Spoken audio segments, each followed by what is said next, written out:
likely to improve the legitimacy of united Europe? You have right of reply. I think Tony Blair changed this country very considerably. Economic stability. We're in agreement on that one, Charlie. And I think he did. And I think if you think back to what the country was like pre-1997, both in terms of public service and in terms of social attitudes, it was a very, very different place. And I think Tony will be much, much more kindly treated by history than the last remarks. You, sir. I think the intelligent thing would be to have a president that allows the EU to punch its weight in world affairs and doesn't do exactly what the American president wants. And do you think Blair would do that? Blair would do that. George Galloway? Well, he certainly changed the Labour Party. He lost it 4 million votes and half its members. But it's and won 3 elections, George. Yeah, but not as Labour. It's null quant. It's no quant to that idea. I think Tony Blair should be in Europe. He should be at The Hague on trial for war crimes.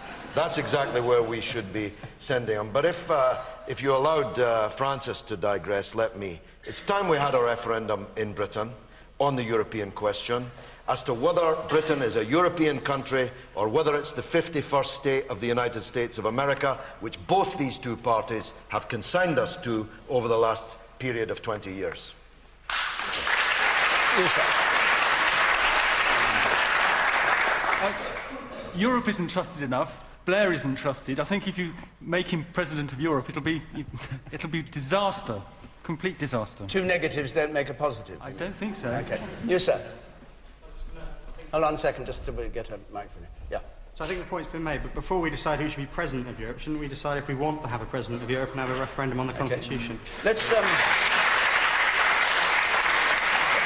quick question from Toby Langdon, please. Toby Langdon. I just wanted to ask George Galloway if he's missing Tony Blair as much as Lord Falconer clearly is. Are you missing Tony Blair as much as Lord Falconer is? You've had...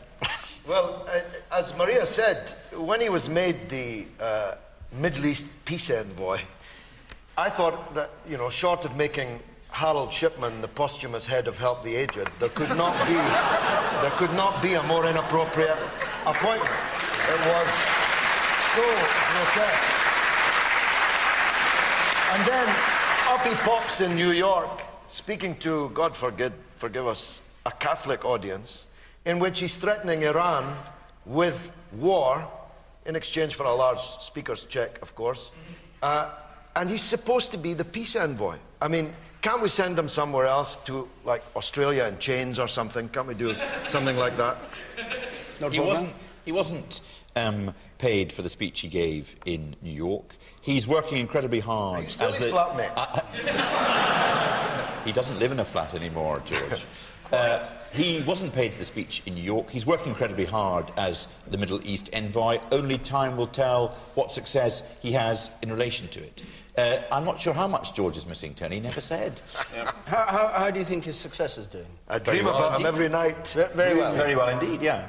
I think on Gordon, I think the critical thing, as Gordon is the first to say, is to lay out the battle of ideas between the Conservatives and the Labour Party, and we're going to have a chance to do that over the next 18 months, and not spend all our time as the focus of media interest, you know, who did well at PMQs, what's going to happen in relation to this person or that person. It is about, I think, a vision going forward. But Charlie, that's exactly what you were complaining the other day Gordon isn't doing. You were saying he's not putting forward his vision. Francis, if you'd had the opportunity of fighting your way through the Sunday Times online site, you'd have read the article, which is rather obscure, and it said that Gordon was the right person to lay out his vision. I have. Well, I don't know. I have. Yes. Yeah. If we rely on experience and our ability to handle the crises which come along, that was Gordon Brown's speech when he took over. I've been through all these things. And do not set out in the coming months our vision for the future of the UK, we'll be offering drift, not leadership. Indeed, that's what he's referring to. And you'll also... Well, these ifs in politics, we know what it means. You'll read the other bits, David, because I know you're a fair-minded No, because we haven't got man. all night to read through your long... In which I said Gordon Brown has got a vision and he's the right person to lay it out. Well, Charles is plainly missing Tony Blair, but I tell you, if you look in the House of Commons, you find the group of people who really aren't missing him, who, to their great surprise, are beginning to miss him, are the Labour backbenchers, who every week watch Gordon Brown with growing dismay. Yeah. Well, I think it's interesting Charlie says we won't judge the Prime Minister by how he performs in PMQs. That's just as well for Gordon Brown, because he is bombing every single week right now, and it's almost embarrassing to watch from the press gallery. Do you think it matters to the public at large? Does it matter to people in our audience not and very voters much, that he because, doesn't of course, William Hague spanks Tony Blair week after week, actually. In the first term, nobody cared. He really lost him 2001 election. Right. So it's good punch-up, it's good panto for us. But it's not just... If Gordon Brown doesn't impress on the national stage as well as in PMQs, then he's got to worry. And we're still waiting to see this mysterious vision he keeps talking about. The why he cancelled the election to give us this vision. And I think Charlie's phrase there, that if he doesn't give us this vision, he will be accused of drift, not leadership. I think you put it very, very well. OK. I want to go on to a question from Raj Mandair, please. Raj Mandair. Did Labour put party interests before the interests of Scotland at the elections last May? Did Labour put party interests before the interests of Scotland at the elections last May? Francis Maude. Well, that was what Mr Gould, who was the Canadian expert brought in by the Electoral Commission to examine it, said. They said that the ministerial decisions were made on the basis of party self-interest. Now, it may have been that Douglas Alexander, when he was making those decisions, was thinking about the party self-interest of all of the political parties. But as he was the election coordinator for Labour, which is an extraordinary conflict when you think about it, he was both the minister taking decisions about how the elections were going to be run and the election coordinator for one of the parties, then I think it's easy to understand how Mr Gould, the Canadian expert, came to that conclusion. What was the interest for Labour in having between 3 and 4% of spoiled ballots? How would that help Labour? Well, apparently the reason they were so keen to have the elections, both the elections on the same day, the local council elections and the Parliament elections, so they had 3 different systems of election happening on the same day. The reason they were so keen to have that and to have both the Parliament election ballots on the same ballot paper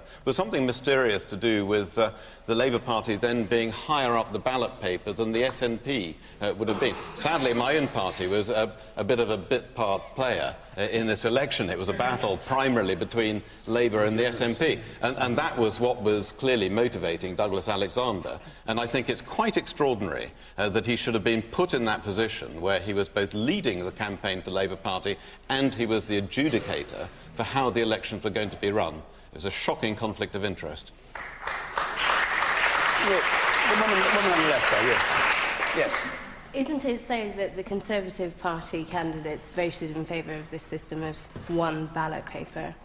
Well, we agreed with what the ministers proposed. I mean, why did you do that? If it's turned out to be a banana republic, in the words of George Osborne, your we argued strongly to have the council elections on a separate day. But when it came to the consultation about the ballot paper, the ministers made the case that this should be done on the same ballot paper, and my colleagues didn't think it would be as disadvantageous to the public as it turned out to be. But the fact that it ended up... I mean, you know, our narrow self-interest as a party was pretty marginal in this. The fact is that this was manifestly against the interests of the voters, as it turned out to be. You're always trusting the government. Aren't you supposed to be the opposition? I mean, what? Every time they make a case, you accept it. And you're doing the public a disservice. Either these people are fools or they're knaves. If they didn't know that the election would become a debacle as a result of this, they're too stupid to be running the elections. And if they did know, they're too wicked to be running the elections. And I'll tell you something, as someone who doesn't want to see Britain breaking up, doesn't want to see independence, doesn't want to see partition at the border, I must say New Labour's hubris is taking us perilously close to the breakup of the country, and there'll be nothing called Britain at the end of it. That's the real danger of the way New Labour constantly in Scotland putting its own party interests in front of the country's interests. And we're in real danger now. Alex Salmond has the ball at his feet, and I promise you he's playing like Jim Baxter in his pomp in the 1960s.